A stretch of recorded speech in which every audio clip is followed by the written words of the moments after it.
ये है रासायनिक बलगति का वीडियो नंबर 2। पिछले वीडियो में हम लोग क्या क्या पढ़ चुके हैं। सबसे पहले हमने दर के बारे में पढ़ा, फिर दर स्थिरांक पढ़ा, है ना, दर स्थिरांक पढ़ा, के होता है, यार पढ़ा, इसका दर नियम समीकरण पढ़ा, ताक्षणिक दर पढ़ा, और क्या क्या पढ़ा था, हाँ, अंतर पढ़ा था। इन दोनों में बहुत इंपॉर्टेंट अंतर आर और के में हो गया, इतना ही पढ़ा था, है ना। दर नियम समीकरण बता तो दिया, और क्या था, द्रव्य अनुपाती क्रिया का नियम। इतनी सारी चीजें कल हो चुकी हैं। ठीक, आज एक छोटा सा हेडिंग और बचा है, उसको भी कंप्लीट कर लेते हैं। दर निर्धारक पद। ठीक है, क्या है दर निर्धारक पद, छोटी सी हेडिंग है, यहाँ चमकता होगा, दर निर्धारक पद। पेपर में आया हुआ क्वेश्चन है, सब प्रीवियस ईयर है। इस चैप्टर में लिखी एक लाइन आ चुकी है। दर को एनसीईआरटी में क्या करता है, वेग लिखता है, दर न जाना। फिजिक्स में यहाँ दोनों में अंतर है, केमिस्ट्री में दोनों में अंतर नहीं। केमिस्ट्री में तो सेंटीमीटर और मीटर ही कोई अंतर नहीं, सेम है। दर निर्धारक पद यानी वह पद जो दर का निर्धारण करता है। ठीक है, जैसे मान लो तुम खाना खा रहे हो, तो ये लाइन हम कब कहेंगे कि आपके द्वारा खाना पूरा खाया जा चुका है, जब तक आप लास्ट में सेवई नहीं खा लेते, है ना। लास्ट टाइम खाता है, या फिर कोई मीठा रखा हो, आदमी कोशिश करता है उसे लास्ट में खाए, बस दोस्त हरामी ना हो कि वो पहले मार दे। दर का निर्धारण, जैसे खाना खा रहे हैं तो उसमें खाने में बहुत सारा आइटम है, आदमी सब खा लिया, सबसे पहले कौन सी चीज चुकती है, पापड़। तो वो डिसाइड नहीं कर रहा कि हम खाना खा चुके, पापड़ खा लिए तो क्या खाना खा चुके, नहीं। खाना हम तब खा चुके हैं जब हमारी सेवई खत्म हो गई है। सीबीएसई वाले सेवइयां की बात हो रही है, सेवइयां, रसोगोल्ला, मीठा लास्ट में। तो ये मीठा ही डिसाइड कर रहा है कि हमारा भोजन संपन्न हुआ। ठीक है, यही होता है दर निर्धारक पद। दर निर्धारक पद का मतलब हम बहुत सारे अभिकारक लेते हैं और उनमें आपस में अभिक्रिया करवाते हैं। अभिक्रिया संपन्न तब मानी जाती है जब तक लास्ट वाला, मतलब सबसे अधिक सांद्रण वाला पद पूरा तरह से खत्म ना हो जाए। इसको मैं तुम लोग को एग्जाम्पल दूंगा, पहले तुम परिभाषा देख लो। ठीक है, परिभाषा क्या लिखी हुई है कॉपी में, लिखा हुआ है इसमें, कुछ अभिक्रियाएं एक से अधिक पदों में संपन्न होती हैं। ये विभिन्न पद अलग अलग दर में संपन्न होते हैं, है ना। अब भाई अलग अलग चीज खा रहे हो तो अलग अलग टाइम पे खा रहे हो। अब रसगुल्ला खाए, मुंह में डाले, चुक गया। चावल दाल में थोड़ा टाइम, चावल दाल कौन खाते हैं न्यूनतम में, अलग अलग दर से संपन्न होती है। दर का मतलब यहाँ स्पीड, किस स्पीड से आप खाना ठूस रहे हैं। इसमें सबसे धीमी गति से होने वाले पद में अभिकारकों की संख्या अभिक्रिया की दर को निर्धारित करती है।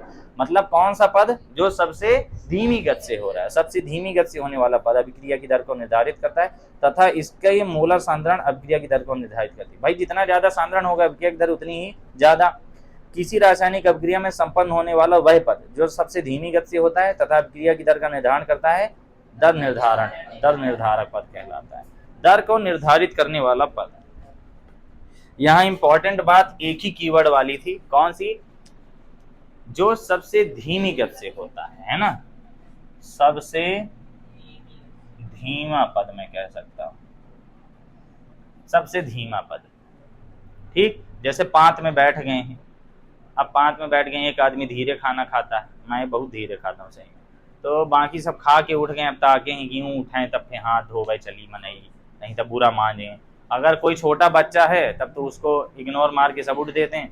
मान लो कोई सयान है, पुराने जमाने के बकुली और परदनी वाले, जो ऐसे ऐसे कांप कांप के चलते हैं, जिनकी नज़र ही काफ़ी होती है समाज को भयभीत करने के लिए, तो वो लोग अगर है तो उनके सामने फिर पूरी पांत बैठी रही। सबसे धीमी गति से खाना खाने वाला पूरे वहाँ बफर सोल्यूशन को खराब कर दिया है, मतलब उसके बफे कहते हैं। तो सबसे धीमा जो खाना खा रहा है वही डिसाइड कर रहा है अभिक्रिया की दर कैसे होगी। तो दर निर्धारक पद क्या है, दर निर्धारक पद वह अभिकारक है जो सबसे धीमी गति से खत्म हो रहा है। समझ गए, बस इतनी सी बात है। परिभाषा मैंने दिखा दी है, उसके एक बार नीचे वाली पढ़ना दोबारा तो पढ़ लो। क्या लिखा है, रासायनिक अभिक्रिया में संपन्न होने वाला वह पद जो सबसे धीमी गति से होता है और अभिक्रिया की दर को निर्धारित करता है, बस दर निर्धारक पद कहलाता है। इसको तुम ऐसे समझ सकते हो कि जैसे मान लो खूब सारी चीजें अगर मैं जलने को रख दिया, मान लो यहाँ पे मैं सूखा पत्ता रख दिया, क्या रख दिया, सूखा पत्ता, मैं कागज रख दिया, क्या रख दिया, कागज। मैंने मान लो ये कपड़ा रख दिया, कुछ कपड़ा रख दिया जलने के लिए, और मैंने गीली लकड़ी रख दी, क्या रख दी, गीली लकड़ी। ये मेरे सब क्या थे, अभिकारक थे, ठीक। या फिर आमा का पत्ता रख दिया। अब मुझे क्या करना है, इसमें आग लगानी है। क्या लगाना है इसमें, आग। आग, बड़ी गंदी आग लगाई, ऐसे लिख देगा, आग लगाई। आग लगाऊंगा, सबसे जल्दी कौन जलेगा यार, जल्दी पता नहीं चलेगा कौन जलेगा, ये दोनों लगभग जल जाएंगे, ठीक है। ऐसा करते हैं, पियरा ले लेते हैं, तो सबसे जल्दी कौन जलेगा, पियरा। फिर थोड़ा टाइम लगेगा, फिर इसको टाइम लगेगा, इनको तो लंबा लग जाएगा टाइम, है ना। तो सबसे ज्यादा टाइम कौन है, ये। अब पूरा ये जला हुआ कब माना जाएगा, मतलब ये आर टोटल कंप्लीट जब राख में होगा तब कहा जाएगा अभिक्रिया संपन्न हुई। ये पद सबसे जल्दी हुआ, तो इसकी दर क्या थी, बहुत ज्यादा। दर बहुत ज्यादा होने का मतलब अभिक्रिया बहुत जल्दी हो रही, ठीक है। दर कम है यानी धीरे धीरे चल रहा है, ठीक है। जैसे एक कक्कू को दौड़ा दो और अगर रनिंग करने वाले किसी को दौड़ा दो, लड़के वो जो रनिंग करते हैं और पेपर की तैयारी नहीं करते, तो दर किसकी ज्यादा होगी चलने की, वो लड़के की ज्यादा होगी, है ना। कक्कू की दर कम है, तो दर ज्यादा होने का मतलब है कि वो जल्दी उत्पाद में कन्वर्ट हो रहा है। हमने पढ़ा क्या था, आर से पी बनना, रिएक्टेंट से प्रोडक्ट बनना, तुम लोग इसको दर बनाए दे रहे थे, मैं सोचा कैसे कर रहे हैं, हो जाता है। इन कंफ्यूजनों से क्या है, टीचर को भी क्लियर हो जाते हैं ना कुछ चीजें। यहाँ पे इसका आर सबसे ज्यादा होगा, इसका आर थोड़ा सा कम होगा, इसका आर भी होगा लेकिन थोड़ा सा कम होगा, इसका आर क्या होगा, सबसे कम, क्योंकि इसकी दर बहुत कम होगी। दर बहुत कम होने का मतलब है धीरे धीरे ये जलेगा, बहुत टाइम लगाएगा। तो यह एक ऐसा पद है जो अभिक्रिया संपन्न होने को डिसाइड कर रहा है कि अभिक्रिया पूरी हुई कि नहीं हुई। जब तक ये नहीं जल जाएगा तब तक माना जाएगा कि पूरी अभिक्रिया नहीं हुई कंप्लीट, ठीक है। तो यही पद है, यही वो अभिकारक है जो ये डिसाइड कर रहा है कि अभिक्रिया कंप्लीट हुई कि नहीं। और ये किस गति से हो रहा है, सबसे धीमी गति से संपन्न होने वाला पद, ठीक है। तो दर निर्धारक पद क्या है, वह पद जो सबसे धीमी गति से संपन्न होता है तथा अभिक्रिया की दर का निर्धारण करता है, दर निर्धारक पद कहलाता है। इसका कोई मेरे पास सटीक उदाहरण नहीं है, आप देख लीजिएगा, बाकी मेरे पास यही उदाहरण था, ठीक है। क्लियर हो गया, क्लियर हो गया। एनसीईआरटी में भी यही लिखा हुआ है, उसी देख के तो लिखा है यार। कुछ लोग कहते हैं ये तो आप वही लिखा है जो एनसीईआरटी में लिखा है, कहाँ से लिखा दूं दूसरा, कहाँ से लिखा दूं, अलग से बना के लिखा दूं क्या, कहाँ से लिखा दूं। फिर आता है अभिक्रिया की दर को प्रभावित करने वाले कारक। हाँ, हम प्रभावित ही बोलते हैं। मुझे एक तो वो वेब सीरीज देखने का मन कर रहा है जिसमें बोलते हैं ए जी गाली दे रहा है,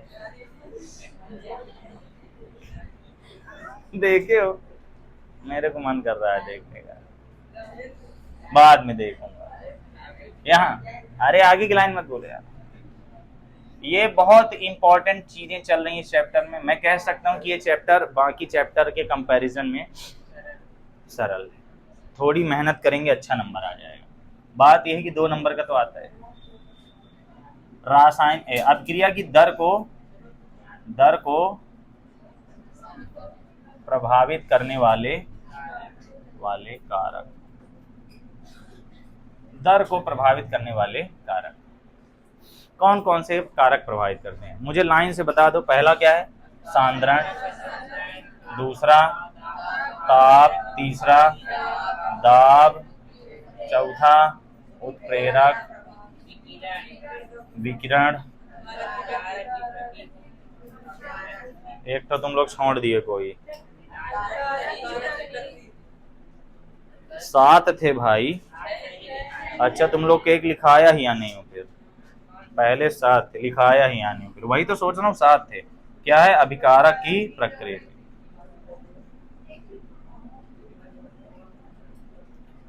टोटल 7 थे, लिखाया 6 ही हूँ, एक तो लगता है मैं गायब करा दिया।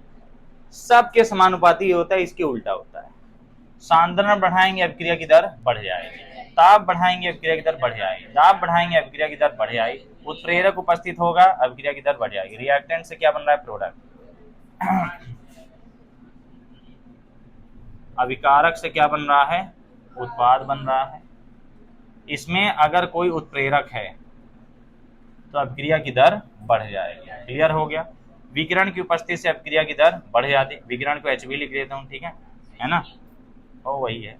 और अभिकारक की प्रकृति यानी R प्रोपोर्शनल 1/m, ये बस उल्टा है। ठीक, तुम इतना लिख दोगे नंबर पा गए बस। समानुपाती समानुपाती समानुपाती समानुपाती व्युत्क्रमानुपाती, समानुपाती समानुपाती समानुपाती समानुपाती व्युत्क्रमानुपाती। उत्प्रेरक को हमें थोड़ा सा डिटेल में ले जाना, ज्यादा नहीं, थोड़ा सा ही समझने के लिए। सांद्रण के समानुपाती होती है, ठीक है, मतलब सांद्रण जितना ज्यादा होगा अभिक्रिया की दर उतनी ही ज्यादा होगी। इसका मतलब ये हुआ कि जैसे मान लो हम सांद्र H2SO4 लिए और तन्व H2SO4 लिए, ठीक, तो उसमें हमारा हाथ किस में ज्यादा जलेगा? सांद्र वाले में ज्यादा अच्छे जलेगा। रीजन क्या है? क्योंकि सांद्र है, उसके अणु पास पास है। ठीक, इन सब का रीजन आप लिखे हुए हैं कि द्रव्य अनुपातिक क्रिया के अनुसार किसी रासायनिक अभिक्रिया की दर अभिकारक के सांद्रण के गुणनफल के समानुपाती होती है। अतः सांद्रण अधिक होने पर अभिक्रिया की दर तीव्र होती है। तीव्र यानी जल्दी हो रहा है। दर अधिक होने का मतलब अभिक्रिया जल्दी संपन्न हो रही है। दूसरे वाले में ताप है, ताप का जहां भी जिक्र है तुम सीधे क्या लिखा करो? गतिज ऊर्जा। ताप की बातों से तो तुम्हें सीधे क्या आना चाहिए? गतिज ऊर्जा, है ना, बस गतिज ऊर्जा। भाई आयन जल्दी जल्दी गति करने लगेंगे, ऊर्जा पा जाएंगे, गर्म कर दी ऊर्जा पा गए, दर क्या हो जाएगी? जल्दी हो जाएगी। तीसरा है प्रेशर वाला। प्रेशर जब बढ़ा देते हैं तो आयतन कम होता है, आयतन कम होता है यानी सांद्रण ज्यादा। प्रेशर ज्यादा किए यानी आयतन कम, आयतन कम यानी कंसंट्रेशन ज्यादा, कंसंट्रेशन ज्यादा का मतलब दर ज्यादा। खत्म बात। फिर आता है उत्प्रेरक के बारे में। उत्प्रेरक के बारे में हमें थोड़ा सा पढ़ना पड़ेगा। उत्प्रेरक क्या है पहले तो यही पढ़ना होगा, ठीक है। इसको एनसीईआरटी में क्या लिखा था? उपापकेंद्र। कल पढ़ रहे थे ना वो जो डीएनए वाला कुछ था ना, उपा कुछ लिखा था, हो गया, छोड़ो। उत्प्रेरक क्या होते हैं? ये अभिक्रिया में भाग नहीं लेते, ये अभिक्रिया में भाग नहीं लेते, लेकिन अभिक्रिया तीव्र संपन्न कराने में सहायक है। बस यही है इसकी परिभाषा। ये अभिक्रिया में भाग नहीं लेते हैं मतलब ये खुद ना टूटेंगे ना जुड़ेंगे, लेकिन अभिक्रिया को थोड़ा सा क्या करा देते हैं? तेज करा देते हैं, ठीक है। जैसे टीचर होता है, वो आपकी पढ़ाई में भाग नहीं ले रहा, लेकिन आपकी पढ़ाई को थोड़ा सा फास्ट करा देता है।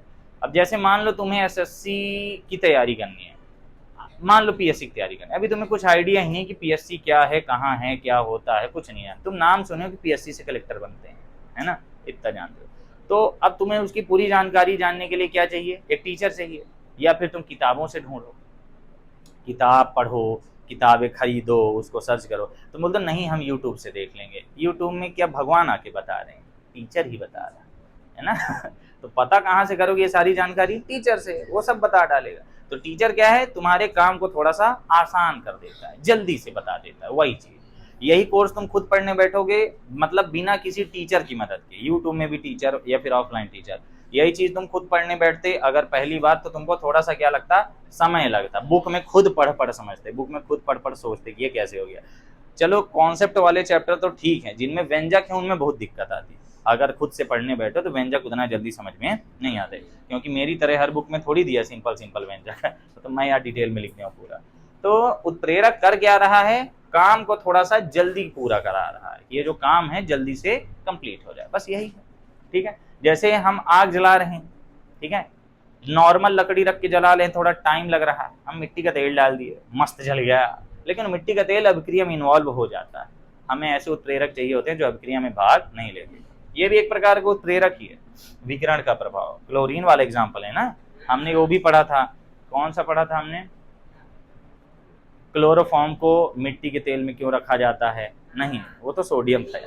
क्लोरोफॉर्म को भूरी बोतलों में क्यों रखा जाता है? पढ़ा था ना हमने। उसमें भी वो जो प्रकाश की उपस्थिति, वो भी एक प्रकार का उत्प्रेरक ही था। प्रकाश की उपस्थिति क्या हो रहा था? अभिक्रिया की दर तीव्र स्थापित हो रही है। बस यहाँ भी यही है, ठीक। तो अभिक्रिया में भाग नहीं लेता, लेकिन अभिक्रिया की दर तीव्र कराने में सहायक होता है। इसमें तुम लिखा है उत्प्रेरक ऐसे पदार्थ हैं जो अभिक्रिया की दर को परिवर्तित कर देते हैं। अभिक्रिया की दर को परिवर्तित कर रहा है, ये तीव्र संपन्न करा रहे हैं, धनात्मक उत्प्रेरक है। एक होता है ऋणात्मक उत्प्रेरक जो अभिक्रिया की दर को घटा देता रहता है, ठीक।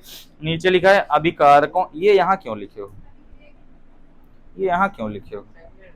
हाँ, अभिकारकों की संक्रियण ऊर्जा जितनी कम होगी अभिक्रिया की दर उतनी ही तीव्र होगी। ये आगे देखना, अभी संक्रियण ऊर्जा है वहां पे समझना। बस इतना जान लो, उत्प्रेरक की उपस्थिति से अभिक्रिया की दर परिवर्तित हो जाती है। अगर धनात्मक उत्प्रेरक है तो अभिक्रिया की दर को बढ़ा देगा, ऋणात्मक उत्प्रेरक है अभिक्रिया की दर को घटा देगा। उत्प्रेरक की परिभाषा लिख देना, उत्प्रेरक वे पदार्थ होते हैं जो अभिक्रिया में भाग नहीं लेते हैं लेकिन अभिक्रिया की दर को प्रभावित कर देते हैं। क्लियर हो गया? बस जनरली ये बढ़ाने वाले ही होते हैं। फिर आता है विकिरण का प्रभाव। विकिरण यानी सूर्य के प्रकाश की उपस्थिति में रिएक्शन तेज हो जाती है, ठीक है। जैसे हाइड्रोजन और क्लोरीन जोड़ के दिखाया हमने, ठीक।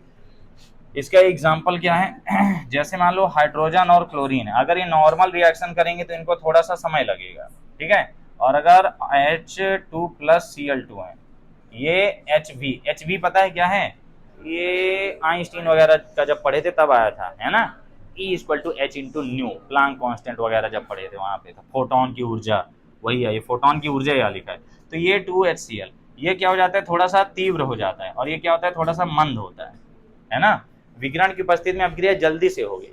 मतलब इसमें मान लो कि हाइड्रोजन और क्लोरीन मिलाए तो हमें इसको बनाने में 1 मिनट लग रहा था, तो ये 10 सेकंड में बना दिया। धूप पड़ गई 10 सेकंड में बना दिया, कोई दिक्कत नहीं है ना। बस ताप वाला याद रखना भाई, टेम्परेचर बढ़ा दोगे खाना जल्दी बन जाएगा, धीरे धीरे गर्म करोगे बीरबल की खिचड़ी बहुत टाइम लगेगा, ठीक है।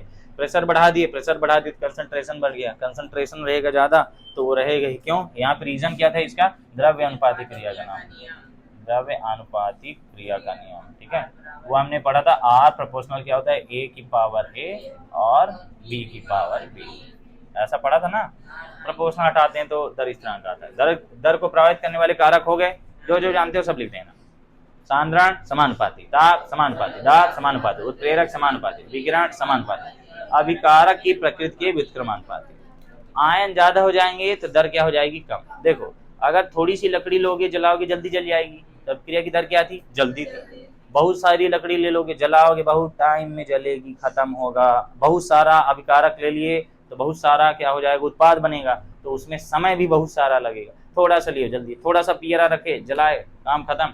अब यहाँ खूब सारा एकदम तुम्हें गड्ढ जलाना है, मान लो रमा गोविंद पैलेस के लेवल का कुछ उड़ाना है हमें, तो समय लगेगा थोड़ा सा, है ना।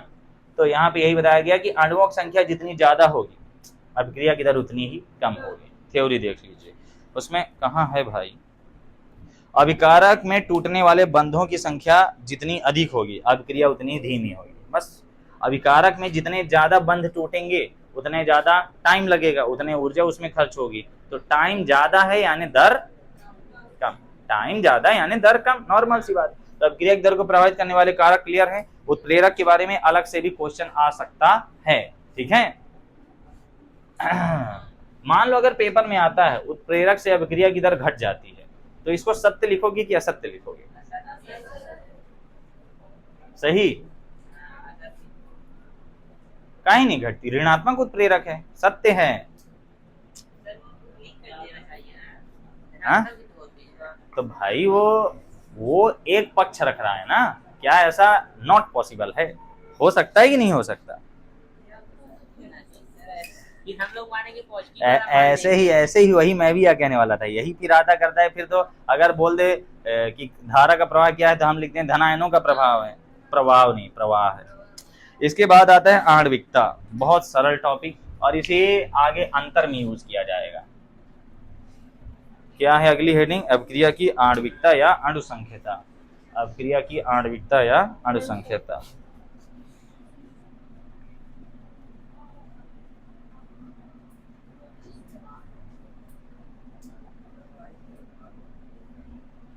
आज अब से क्यों नहीं आया है? नहीं बताया, इसमें इतनी रद्दी परिभाषा है इसकी, क्या ही बता दूं, ठीक।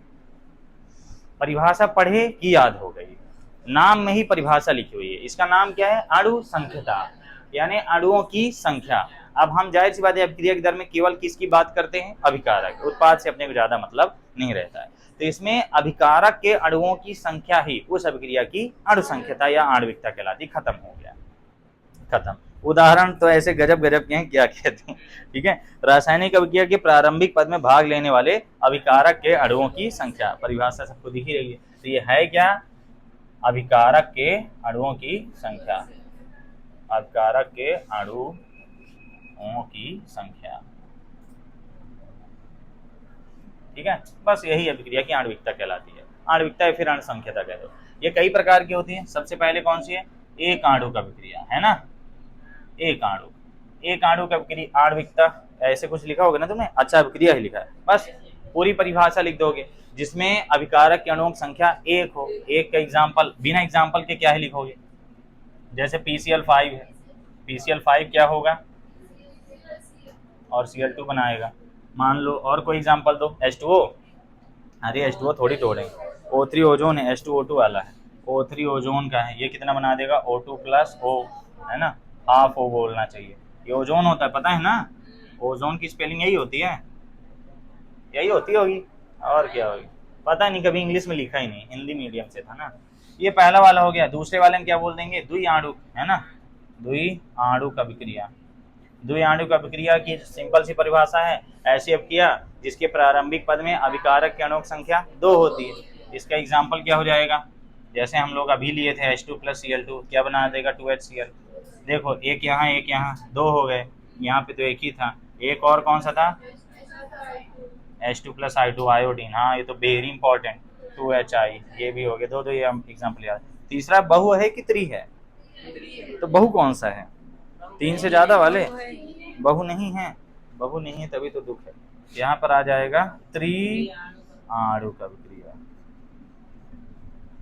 एग्जाम्पल, त्रिआणुक में हम अमोनिया बनाते हैं, 2N2 plus 3H2 equal to क्या बनेगा 2NH3, 5 हो गया। और कोई दूसरा एग्जाम्पल बताओ, पानी वाला एग्जाम्पल है क्या? पानी वाला कहाँ है? हाँ पानी वाला होगा, पानी वाला डांस, ये क्या बना दिया 2H2, पानी वाला एग्जाम्पल याद रखो, हो गया। पेपर में आएगा, एग्जाम्पल लिख दोगे, नंबर पा जाओगे, नहीं लिखोगे नहीं पाओगे। 2 नंबर का तो आना ही है, एक 2 का, एक 3 का और एक ऑब्जेक्टिव, 3 2 5 1 6 7 नंबर का आएगा। ब्लूप्रिंट में देख लेना कितने नंबर का आएगा। क्वेश्चन 2 का आएगा, 3 का आएगा और एक ऑब्जेक्टिव। एक ऑब्जेक्टिव साल न्यूमेरिकल आ गया था, उत्तर प्रदेश का पेपर उठा के दे दिया था। ये सही खबर आई है कि अब सप्लीमेंट्री नहीं होगा, हो जाए तो बढ़िया रहे। हेल मीन्स हेल, अगले साल पुराने बच्चों के साथ पढ़ो। तो आणविकता अणुसंख्यता में हमने क्या पढ़ा? यह केवल और केवल अभिकारक के अणुओं की संख्या है और कुछ नहीं है। ये क्लास में यहीं पर याद करने का ट्राई करो कि सारी बातें यहाँ याद हो जाएं। घर जाके एक रिवीजन मारो, 80% यहाँ 20% वहाँ, 100%। संडे को रिवीजन मार लो और एक बार लिखने की प्रैक्टिस कर लो, ठीक है। अब जैसे कल अंतर पढ़े थे ना, अब आज उस अंतर को रिवीजन मत मारो, सीधे जाके घर में लिखो, मुंह से मत बोलो, सोचो मत, लिखो। अब तुम्हारा बोलने का समय गया, लिखने का समय आ गया।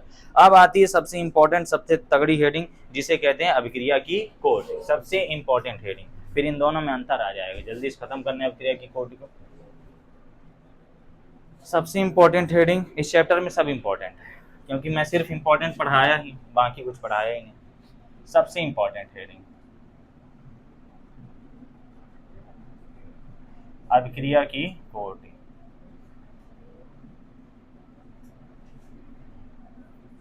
कोटि को क्या कहते हैं? ऑर्डर, है ना। बहुत मस्त टॉपिक, बहुत मस्त टॉपिक, इतना इजी।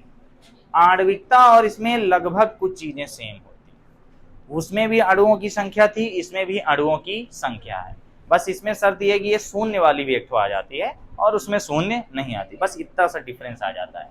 ये कई बार दशमलव समलव में भी आ जाती है। होती क्या है, इसके पहले हम ये बता देते हैं कि जो हमारा दर नियम समीकरण था, आर प्रोपोर्शनल क्या था, ए की पावर, पहले एक रिएक्शन मान लेते हैं, माना कोई रिएक्शन क्या है, ए प्लस बी इक्वल टू क्या बना रहे हैं, मान लो उत्पाद बना रहे, हो गया, वो बनाता रहे, उससे अपने क्या। तो अगर हम इसमें दर नियम समीकरण लगाएं, दर नियम समीकरण नहीं, द्रव्य अनुपातिक क्रिया का नियम लगाएं, द्रव्य अनुपातिक क्रिया के नियम से R इक्वल टू क्या आ जाएगा, A की पावर A, B की पावर B आएगा, ओके, या तो आ ही जाएगा। अगर हमें कोटि बताना है, क्या बताना है, कोट, ये होता है A प्लस B, बस यही याद रखना। कोटि क्या है, ए प्लस बी। क्या है ये समझो। हमें नॉर्मल भाषा में यही पता है कि ये अभिक्रिया में अणुओं की संख्या है, और ये अणुओं की संख्या को जोड़ के यहाँ बता दिया। जैसे अभी हम रिएक्शन कराए थे, H2 plus I2 equal to क्या बना दिया था, 2HI। बहुत अच्छी रिएक्शन, एक यहाँ, तो कोट कितनी हो गई, 2, है ना। लेकिन यहाँ ऐसे नहीं लिखा जाता है, लिखने का तरीका थोड़ा सा चेंज। यहाँ किस तरीके में लिखा जाएगा, यहाँ आपको डिटेल में लिखा जाएगा। मैं इसीलिए पहले परिभाषा नहीं बताया, पहले ये बताया। हमें ये बोलना है किसी रासायनिक अभिक्रिया में उसके दर नियम समीकरण में अभिकारक के सांद्रण, अभिकारक कौन है, ए और बी, अभिकारक के सांद्रण है, ये दोनों डिब्बा बना देते हैं, सांद्रण हो जाता है। अभिकारक के सांद्रण या फिर सक्रिय द्रव्यमान पर लगी घातांकों, ये घात है, अभिकारक के सांद्रण पर लगी घातांकों का योग अभिक्रिया की कोटि कहलाता है। ये है कोटि की एक्चुअल परिभाषा, समझ गए। अभिक्रिया कोटि क्या होती है, किसी रासायनिक अभिक्रिया में अभिकारक के सांद्रण पर लगी घातांकों का योग अभिक्रिया की कोटि कहलाता है। ये हमने घातांकों का योग किया, जो कि एक्चुअल में यही है, लेकिन कुछ जगह चेंज भी रहता करता है ना। बुक में देख लो क्या लिखा है, किसी रासायनिक अभिक्रिया में भाग लेने वाले अणुओं के फालतू बात। नीचे देखो, किसी रासायनिक अभिक्रिया की दर नियम समीकरण में अभिकारकों के सांद्रण पर लगी घातांकों का योग। दर नियम समीकरण जरूर बताना, वरना अभिक्रिया में घातांकों का योग, अभिक्रिया में घात लगी है, अभिक्रिया में घात लगी नहीं लगी। अब मैं इसकी डेफिनेशन बताता हूँ। तो डेफिनेशन क्या बताई गई, दूसरे कलर से लिख देता हूँ। डेफिनेशन क्या है, लिख दूं, किसी रासायनिक अभिक्रिया में, किसी रासायनिक अभिक्रिया में दर नियम समीकरण में, ये दर नियम समीकरण है कि नहीं, बस इसको मैं लिख दूंगा dx बटे dt, माइनस लगा के। माइनस क्यों, अभिकारक है, कम होगा। रासायनिक अभिक्रिया के दर नियम समीकरण में अभिकारकों के सांद्रण को आप सक्रिय द्रव्यमान में लिख सकें, पर लगी घातांकों का योग अभिक्रिया की कोटि कहलाता है। कोई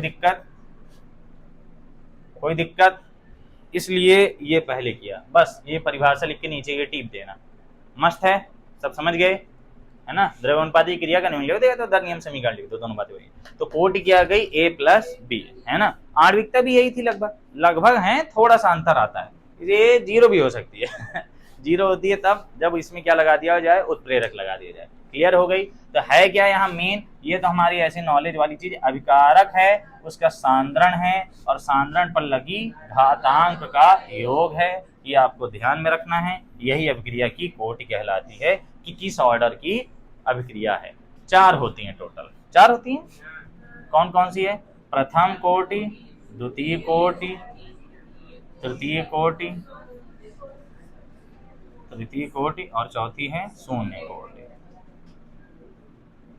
शून्य कोटि थोड़ा यूनिक है, और इन दोनों को मिला के एक हम पढ़ेंगे छद्म कोटि, जो होती 2 है, नहीं दिखती 2 है, होती 1 है, दिखती 2 है, होती 1। इन दोनों का कॉम्बो, तो बस इतना है। तो ये वाला इधर का हिस्सा क्लियर है एकदम, अभी के अभी सब खत्म करना है। अभिक्रिया कोटि क्या है, किसी रासायनिक अभिक्रिया के दर नियम समीकरण, ये दर नियम समीकरण है। अभिकारकों के सांद्रण, ये अभिकारक हैं, अभिकारक के सांद्रण है, सांद्रण पर लगी घातांकों का योग, ये है योगी कोटि। खत्म। नीचे ये टुप्पू बना देना, कुछ भी खत्म हो जाएगा। फिर हमें बताना है 4 प्रकार की होती है, और इन दोनों का कॉम्बो मिला देते हैं तो एक और प्रकार बन जाता है, जो कि क्या है, छद्म एकाणुक अभिक्रिया। कई साल ये आ चुका है, किसी साल शून्य कोटि की परिभाषा पूछ लेकर, किसी साल इसकी, ये इनकी नहीं पूछता, पता है इनकी तो सबसे बन जाएगी। ठीक है, अब तुम लोग की मैं गलती बताता हूँ, तुम लोग गलती क्या करते हो। जब तुम लोग पढ़े तो तुमको ये तो पता है कि कोटि क्या है। कैसे पता, तुमको ये पता है, अभिकारक का सांद्रण पर लगी घात का योग, है ना, बिल्कुल तुम्हें पता है, कोई दिक्कत नहीं। ये लाइन तुम्हारे दिमाग में नहीं आती, ये लाइन क्या थी शुरू के, नीचे से तुम्हें याद होता है, शुरू में क्या था ये नहीं याद आता। ये बहुतों के साथ समस्या है, जैसे वो बायोसेवर्ट वाला मैं बताया।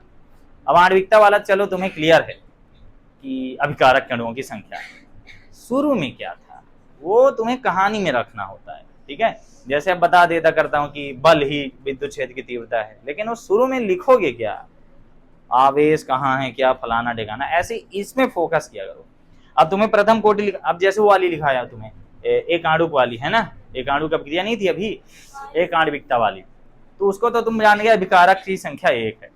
एक बार उसको लिखो, जब लिखने बैठोगे तब ये तो लिखोगे नहीं कि अभिकारक की संख्या 1 है, उसमें तुम शुरू से कुछ लिखोगे। अब वो शुरू से जो लिखोगे वो मैटर करता है थोड़ा सा।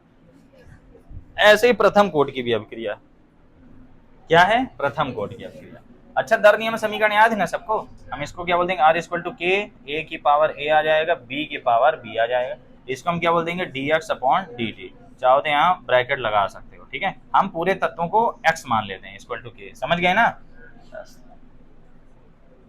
4 प्रकार की होती है, जिसमें हम सबसे पहले कौन सी पढ़ेंगे, प्रथम कोटि, है ना। प्रथम कोटि की परिभाषा आपको दिखी रही है, सांद्र दर नियम समीकरण में लगी घातांकों का योग 1 हो जाए। हमें थोड़ा एग्जांपल सा देने, ठीक है। सबसे पहली कौन सी है, प्रथम कोटि की अभिक्रिया। परिभाषा सब सेम है, बस एक एक अंक लिख देना है। प्रथम कोटि की अभिक्रिया यानी किसी रासायनिक अभिक्रिया के दर नियम समीकरण में अभिकारकों के सांद्रणों पर लगी घातांकों का योग 1 है। मूक दर्शकों बोल लो मुंह से तो बनने लगे थोड़ा सा। रासायनिक अभिक्रिया के दर नियम समीकरण में अभिकारकों के सांद्रणों पर लगी घातांकों का योग 1 है, तो अभिक्रिया की कोटि प्रथम, तो अभिक्रिया प्रथम कोटि की कहलाती है ना, तो उसे प्रथम कोटि की अभिक्रिया कहते हैं। ऐसे लिख दो, ज्यादा अच्छा रहेगा। यहाँ पर हम एक रिएक्शन मानते हैं क्या, मान लो ए से क्या बन रहा है, उत्पाद बन रहा है, उत्पाद भी बोल दो, हमको अच्छा नहीं लगता, ठीक है। तो यहाँ पर तो हमें कुछ नहीं दिख रहा ना, तो यहाँ पर सीधे हम क्या बोल देंगे, दर नियम समीकरण। दर नियम समीकरण क्या आ जाएगा, D X upon D T. R ही लिखते हैं जो एनसीईआरटी लिखती है। आर का मतलब ये रेट नहीं है, आर का मतलब रिएक्टेंट है, क्लियर रखना। नहीं तो चलो मैं यहाँ पे यही लिख देता हूँ, हाँ आर से पी लिख देता हूँ, चलो आर से पी ज्यादा बढ़िया रहेगा। बटर बोल दिया था, बटर पनीर। यहाँ पे क्या आ जाएगा, के, और यहाँ पे आ जाएगा आर की पावर 1 है, तो कोटि, इसलिए कोटि क्या आ जाएगी, कोटि बराबर 1। कोई दिक्कत नहीं। इसका अच्छा से एग्जाम्पल क्या दोगे, एग्जाम्पल है PCl5। PCl5 में PCl3 है, Cl2, इधर से अपने को मतलब है नहीं, अपने को इधर देखना है, इधर इसकी पावर 1 है, 1 आ गया, बस उत्प्रेरक नहीं होना चाहिए। इन तीनों में विदाउट उत्प्रेरक है, विदाउट एनी प्रेजेंस, किसी की उपस्थिति के बिना है, इनमें कोई भी उपस्थित ना हो। कोई उपस्थित होगा तो वो शून्य कोटि में आ जाता है। यही आगे देखें, प्रथम कोटि डन। अगर हम द्वितीय कोटि बना दें, इसको क्या कर दें, द्वितीय कोटि बना दें, परिभाषा सेम हो जाए, किसी रासायनिक अभिक्रिया के दर नियम समीकरण में सांद्रण पर लगी घातांकों का योग 2 हो तो उसे द्वितीय कोटि की अभिक्रिया कहते हैं। मान लिया क्या, मेरा कुत्ता बुलाना नहीं आ जाएगा वो,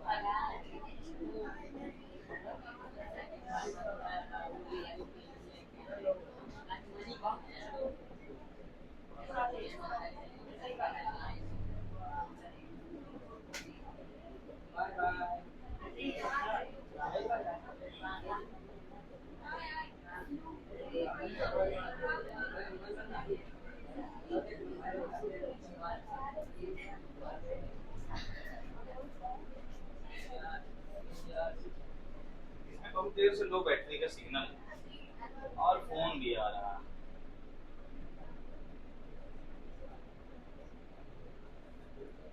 जब पता है कि मैं क्लास में रहता हूँ तो फोन लगाने की जरूरत क्या है।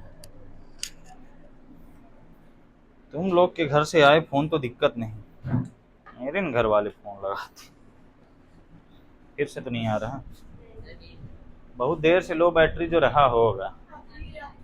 अच्छा, क्या भरोसा, किसी की उपस्थिति के बिना। द्वितीय कोटि में हम 2 ले लिए, तो यहाँ पर क्या आ जाएगा 2, तो यहाँ पर क्या आ जाएगा 2। यहाँ पे एग्जाम्पल क्या था पता है, H2I2 वाला। तृतीय कोट में 3 ले लेंगे तो 3 आ जाएगा, तो 3 खत्म। शून्य कोटि में आपका स्वागत है। चौथी नंबर की कौन सी है, शून्य कोटि। क्या चैप्टर है, क्या चैप्टर। पिछले चैप्टर में रिक्त स्थान हो गई थी, PbO2 Pb2O PbO2 Pb2O, यही करते रहते थे। शून्य कोटि में सब कुछ यही है। शून्य कोटि इस बात पर डिपेंड नहीं करती कि अणुओं की संख्या कितनी है। इसको इससे मतलब ही नहीं कि आप कितने अभिकारक ले रहे हैं, 1 अभिकारक है, 2 अभिकारक है, 3 अभिकारक है, कोई मतलब नहीं। अभिकारक की संख्या से कोई मतलब नहीं। आज मेरी बैटरी कैसे चल गई मैं ये सोच रहा हूँ, दोबारा राउंड तो नहीं था बैटरी का। तो शून्य कोटि की अभिक्रिया को अभिकारक के अणुओं की संख्या से कोई लेना देना नहीं। ये तब कहलाती है जब अभिक्रिया किसी उत्प्रेरक की उपस्थिति में संपन्न होती है। परिभाषा आपने लिखा है, ऐसी रासायनिक अभिक्रिया जो उत्प्रेरक की उपस्थिति में संपन्न होती है उसकी कोटि शून्य होती है। कितनी सिंपल सी परिभाषा। क्या है इसकी परिभाषा, जब अभिक्रिया, जब कोई रिएक्शन उत्प्रेरक की उपस्थिति में संपन्न हो,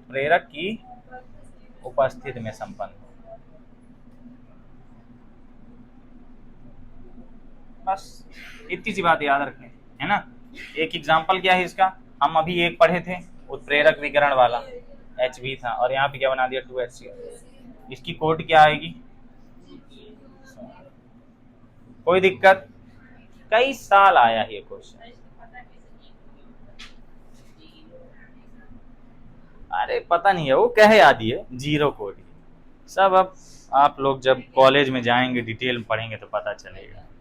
तुम लोग एक ऐसे आदमी से केमिस्ट्री पढ़ रहे हो जिसने कभी जिंदगी में केमिस्ट्री पढ़ी ही नहीं है।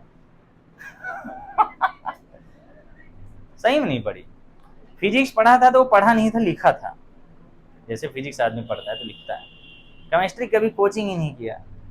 स्कूल में मैम पढ़ाती तो बताया तो साइंटिस्ट लेवल का पढ़ाती थी, इतना लिखाती थी, पूरा नवबोध लिखा डालती थी। अब उसको हम लोग पढ़ने बैठते थे तो हम लोग यही सोचते थे शुरू कहाँ से करें, खत्म कहाँ से करें, कुछ वो समझे नहीं आता था। तो पढ़ते थे तो समझे नहीं, पूरी नोट्स से 15 नंबर का फंसा था उनका।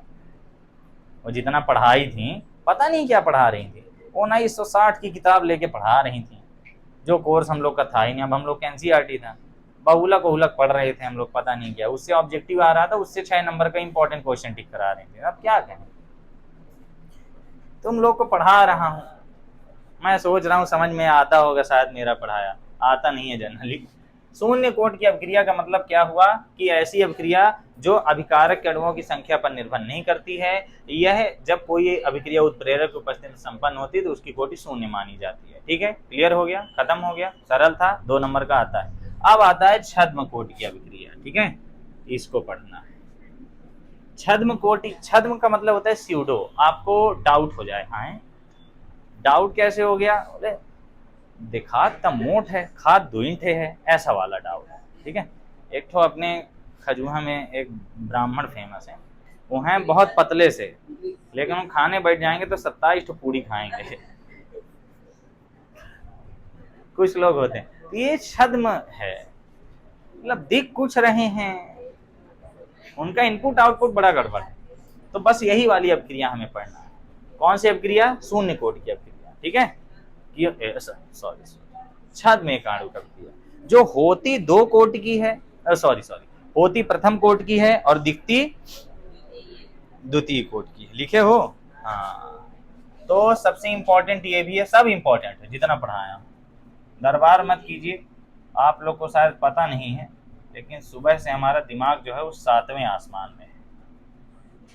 आज पहली बार इतिहास में हो 11वीं के 2 घंटे बीत गए, कोई बच्चा कुएं से का नहीं किया। वही तो मैं भी सोच रहा था। छद्म एकाणुक अभिक्रिया, पता नहीं क्या आज इतने शांत। छद्म एकाणुक अभिक्रिया, छद्म का मतलब होता है स्यूडो। स्यूडो की स्पेलिंग मुझे जहां तक नहीं पता है तो मैं ये कह देता हूँ, जहां तक है यही है। शायद यू है, शायद यू नहीं है, मुझे नहीं पता, लेकिन इतना पता है यस के बगल में पी जरूर, पसीडो है ना। डेस्पासीटो, एक अणु का मतलब इसमें एक ही अणु माना जाएगा, लेकिन होता नहीं है। एक रिएक्शन हम लेते हैं C12H22O11, जब इसका जल अपघटन करते हैं तो हमें ग्लूकोज और फ्रक्टोज प्राप्त होता है। अब आप समझ चुके होंगे कि दोनों अलग अलग क्यों होते हैं, ठीक है, पहले तो लगता है दोनों सेम। ये कौन है, सुक्रोज है, सुक्रोज का जल अपघटन किया गया तो क्या प्राप्त हुआ, ग्लूकोज और फ्रक्टोज। बात यह है कि जब चाय बनाने को किसी को बोला जाता है तो हम ये बोलते हैं कि उसमें चाय डाल देना, चाय पत्ती, शक्कर डाल देना, उसको चाय ही कहते हैं, पत्ती हम लोग कहते हैं, हम लोग वैज्ञानिक हैं।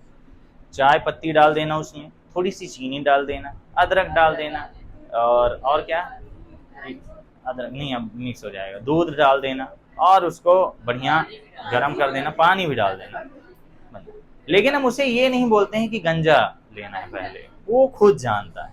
अगर हम किसी को पूछते हैं कैसी चाय पीना चाहेंगी आप, है ना, चाहेंगे क्या, उनके लिए थोड़ी बनाए, चाहेंगी आप, तो उनके लिए हम जब चाय बनाने जाएंगे तो हम उनसे पूछेंगे कि आपको आज अदरक वाली पीनी है कि इलायची वाली पीनी है। लेकिन क्या वो हमें आदेश देंगे कि आप पहले गंजा लीजिएगा, नहीं ना, वो पता है कि ऐसा होता है, ठीक।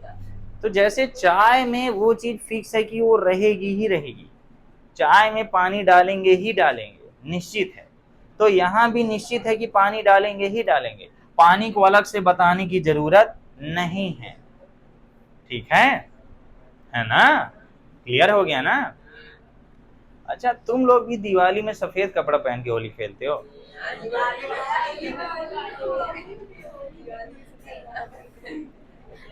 होली में सफेद कपड़ा पहन के होली खेलते हो?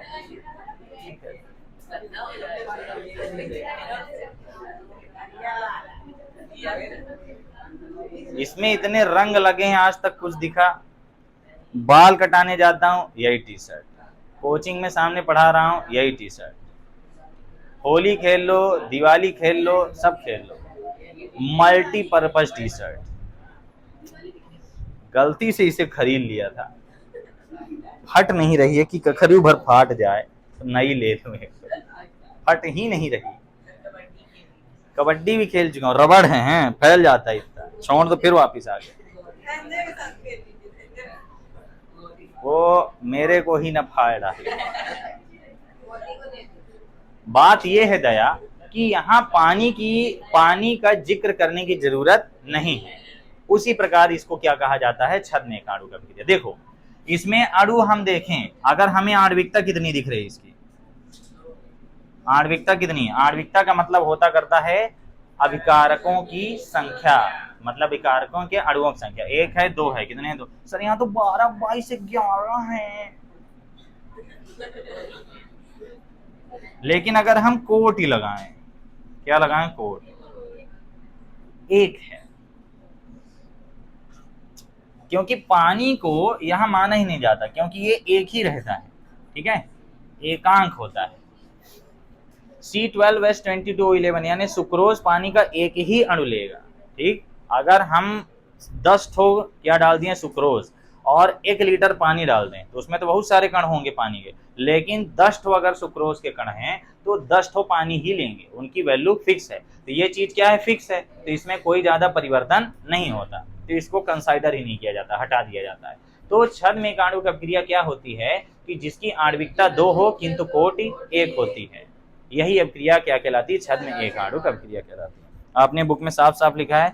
अब ये बताओ प्रथम कोटि की है, ये है ना, प्रथम कोटि की ही है ना, हाँ, तो इसकी परिभाषा हम देखते हैं, मैं स्क्रीन में दिखा देता हूँ, ठीक, फोकस नहीं करता यार, पता नहीं, हाँ क्या लिखा हुआ है, प्रथम कोटि की ऐसी अभिक्रिया जो वास्तव में प्रथम कोटि में ही होती है किंतु प्रथम कोटि की तरह दिखाई नहीं देती। अब ये प्रथम कोटि की तरह थोड़ी दिखाई दे रही थी, तो द्वितीय कोटि की तरह दिखाई दे रही थी। फिर ऐसी अभिक्रिया, रासायनिक अभिक्रियाएं जिनकी आणविकता 2 होती है किंतु अभिक्रिया कोटि 1 होती है, छद्म एक अणु की अभिक्रिया। पानी वाला एग्जांपल दे दिया हमने, ठीक है। H2O को नहीं गिनना, ये भी मैंने कोष्टक में लिखा है ना। अब इसके बाद आ जाओ अपने आगे टॉपिक में, नीचे थोड़ा सा अच्छे से पढ़ लेते हैं। नीचे हमने इसकी डिटेल क्या दिया है, इस अभिक्रिया में कोटि क्या दिखाई दे रही है, 2 दिखाई दे रही है, लेकिन वास्तव में कोटि क्या है, 1 दिखाई 2 दे रही है, क्योंकि हम इसको जोड़ेंगे इसको जोड़ेंगे, लेकिन उसको जोड़ा नहीं जाता। ठीक, इसको अगर मैं थोड़ा सा मैथ से लगा के बोल दूं, एकांक सांद्रण कर दिया गया है इसका। ठीक है, अब यहीं पर आता करता है कोटि का फंडा। तो कोटि का फंडा हमने क्या पढ़ा था, अगर हम बोलते हैं d r upon D t equal to क्या बनेगा यहाँ पे, ये के, फिर ये बनेगा C12H22O11 की पावर 1, और ये कितना आ जाएगा H2O की पावर भी 1, है ना।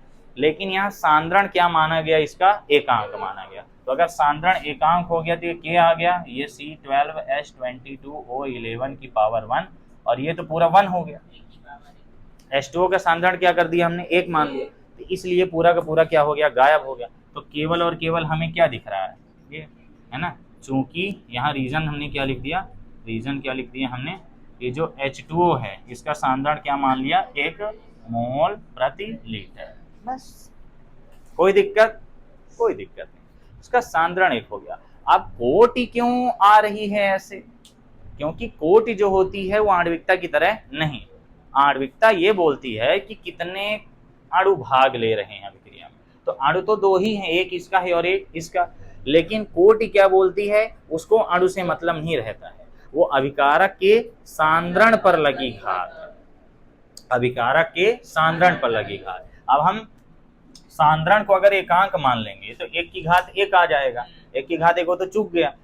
तो अगर हम कोटि लाएंगे तो कोटि हमें पावर में क्या दिख रहा है, केवल और केवल 1, इसलिए इसकी जो कोटि आती है वो 1 आती है और आणविकता क्या हो जाती है, 2। क्लियर हो गया, बहुत इजी कॉन्सेप्ट था। ठीक है, यहाँ पर नीचे डिटेल क्या लिखा हुआ है कि इस अभिक्रिया की कोटि 2 दिखाई दे रही है, लेकिन वास्तव में कोटि 1 है, क्योंकि सुक्रोज के जल अपघटन के लिए जल की निश्चित मात्रा लेते हैं जिसमें अनेक अणु भाग लेते हैं, लेकिन अभिक्रिया में तो 1 ही अणु भाग लेता है ना। ठीक है, घड़ी सामने लगा दूंगा कल से। इसलिए जल का सांद्रण स्थिर माना जाता है, स्थिर या फिर 1 माना जाता है, जल का सांद्रण स्थिर माना जाता है, 1 माना जाता है, अतः अभिक्रिया की कोटि 1 हो जाती है। क्लियर हो गया, यहाँ से आपका ये टॉपिक खत्म। ठीक, अब आता करता है अभिक्रिया की कोटि और आणविकता में संबंध, वेरी वेरी इंपॉर्टेंट टॉपिक है ना।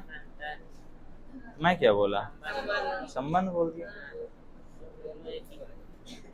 अंतर में सबसे पहले तो हमें यही पता है, परिभाषा लिखना होता है। फिर एक हमने बहुत बारीक अंतर अभी देखा,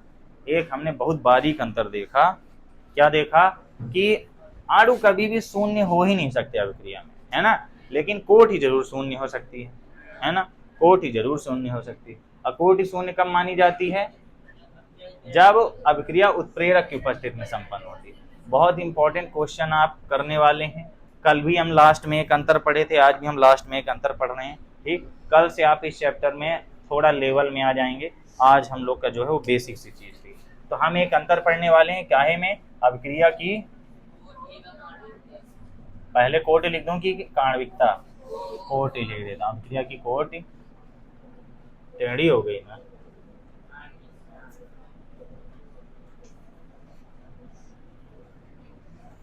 मेरे को लाइन मारना नहीं आता। और आणविकता, अभिक्रिया की कोटि और आणविकता में अंतर। पहला अंतर मस्ट बी डेफिनेशन, सबसे पहले क्या लिखना है, हमें डेफिनेशन लिखना है। पहला अंतर क्या लिखना है, डेफिनेशन। क्या होती है डेफिनेशन, डेफिनेशन को थोड़ा तरीके से लिखो, डेफिनेशन को ऐसे मत लिखा करो कि हाँ अभिक्रिया की कोटि कहते हैं, इसको ऐसा लिख सकते हो, यह है किसी रासायनिक अभिक्रिया के दर नियम समीकरण में अभिकारकों के सांद्रणों पर लगी घातांकों का योग होता है। यह क्या है, यह किसी रासायनिक अभिक्रिया के प्रारंभिक पद में भाग लेने वाले अभिकारक के अणुओं की संख्या होती है। दूसरी बात, यह शून्य भी हो सकती है, लेकिन यह शून्य हो ही नहीं सकती, जब शून्य है यानी अभिक्रिया ही नहीं करा रहे। तीसरी इंपॉर्टेंट बात जो अभी तक हमारे ध्यान में नहीं आई है, मतलब अभी मिलनी नहीं, ये भिन्न भी हो सकती है, दशमलव भिन्न सब आएगी, 3/2 आ जाएगा, 1/2 आ जाएगा। 3/2 बोलोगे सर कैसे आएगा, हाइड्रोजन ऑक्सीजन जो जोड़ रहे थे, है ना, हाफ O2 था ना, हाँ, लेकिन आणविकता कभी भी भिन्न नहीं हो सकती, हमेशा पूर्णांक। पूर्णांक पता है ना, संख्या रेखा में जो लिखते हैं पूर्णांक होते हैं, 1 2 3 -1 -2 -3 बीच में 0। एक और अंतर है, वो क्या है मुझे ध्यान नहीं आ रहा। अच्छा हाँ यार, ये प्रायोगिक मान है और ये सैद्धांतिक मान, ये प्रयोग करके लाते हैं, और ये होता है मतलब होता है, ये प्रायोगिक मान है। ये क्या है? प्रायोगिक मान है, और ये क्या है? सैद्धांतिक मान है। 4 का ब्लूप्रिंट है, 4 याद रखो, हो गया। डेफिनीशन, शून्य होता है, शून्य नहीं होता, भिन्न हो सकता है, कोटि 3/2 भी आ सकती, मेरे साल आई ही थी, अभी एक साल ऑब्जेक्टिव में भी आई थी, 1.5, 2 इस तरह की आती। अच्छा 2 तो पूर्ण संख्या। ये भिन्न हो सकता है, ये भिन्न नहीं हो सकते, हमेशा फिक्स वैल्यू आता है। ये प्रायोगिक मान है। प्रायोगिक मान यानी जोड़ घटा के सब कुछ करके, प्रयोगों को करके लाते हैं इसको, है ना। जैसे H2O वाला, H2O वाले में क्या प्रयोग हुआ कि H2O का सांद्रण 1 है, सांद्रण 1 है, तो जब दर नियम समीकरण लगाया तो घुर गया, गायब हो गया, उसको लिखे ही नहीं, क्योंकि डिब्बा H2O का वैल्यू ही 1 होता है, केवल उसमें किसका वैल्यू आ रहा था? वही सुक्रोज का, वहां की नहीं आ रहा। लेकिन सैद्धांतिक मान क्या बोलता है? जो दिखता है वही है, ठीक। तो यही इसमें 4 अंतर है। अभी के अभी खत्म करो इसे। याद हो गया सबको अंतर? बहुत सरल था। तो यहाँ से आपका ये टॉपिक भी हो गया समाप्त। अब इसके बाद आता करता है कि हमें अभिक्रिया की कोट के आधार पर दर स्थिरांक की इकाई बताना है। कल हमने अंतर में पढ़ा था, कल हमने अंतर में क्या पढ़ा था कि अभिक्रिया की दर की इकाई क्या होती है? Mole litre inverse second inverse, प्रतिक्रिया नहीं लगे, mole litre inverse second inverse. लेकिन हमने दर स्थिरांक का मात्रक बोला था कोटि पर डिपेंड करता है। दर स्थिरांक का मात्रक किस पर डिपेंड करता है? कोटि पर। कोटि क्या है, ठीक है। तो इसके बारे में हम कल पढ़ेंगे, ज्यादा मेहनत वाला नहीं है। मेन जो कल की पढ़ाई होगी वो होगी प्रथम कोटि की अभिक्रिया के लिए दर स्थिरांक का निर्धारण, यानी के का फार्मूला लाएंगे। और अभी हम क्या पढ़ेंगे? 2 प्रकार के व्यंजक पढ़ेंगे। एक प्रकार का व्यंजक आएगा, एक प्रकार का व्यंजक आएगा। व्यंजक की बात कर रहा हूं मैं। व्यंजक में पहले हम के की वैल्यू लाएंगे, फिर आगे चल के हम टी हाफ की वैल्यू लाएंगे, ठीक है। और ये दोनों एक दूसरे पर डिपेंड करते हैं, कुछ में नहीं करता, वही हमें देखना होगा। प्रथम कोटि वाला नहीं करता है, शून्य कोटि वाला करता है, ठीक है। तो आगे हमें पढ़ना होगा। कल की क्लास में हम शून्य कोटि, प्रथम कोटि, इसमें मैथ है, इसमें थोड़ा हम जल्दी चलेंगे। मैथ में क्या ही है, मैथ समझ में आ रही है तो आ रही, नहीं आ रही तो आएगी भी नहीं, ऐसा है। फिर अर्धायुकाल, अर्धायुकाल से न्यूमेरिकल थोड़ा देखना है। मैं एक चार्ट बहुत समय से डाउनलोड करके रखा हूँ, ठीक, उसको मैं भेजूंगा, उसके न्यूमेरिकल कराऊंगा मैं क्लास में, ठीक है। और फिर आ जाएगा ताप का प्रभाव अलग से दिया हुआ है, और टक्कर सिद्धांत, देहली आवेश, संकीर्ण ऊर्जा, ये मुझे एक ही दिन में खत्म करना है, ठीक। अर्हीनियस समीकरण नहीं लिखे हो? हाँ लिखे हो। अर्हीनियस समीकरण पढ़े रहे ना, 2 साल ऑब्जेक्टिव में एक वाक्य में आ चुका है, 2 बार आया है। पिछले 5 साल के पेपर में 2 बार अर्हीनियस समीकरण आया। इस साल गैप हो गया तो हो सकता है अगले साल पूछ ले, ठीक। यहाँ से क्लास समाप्त होती, मिलते आपसे अगली क्लास में, तब तक के लिए बाय बाय।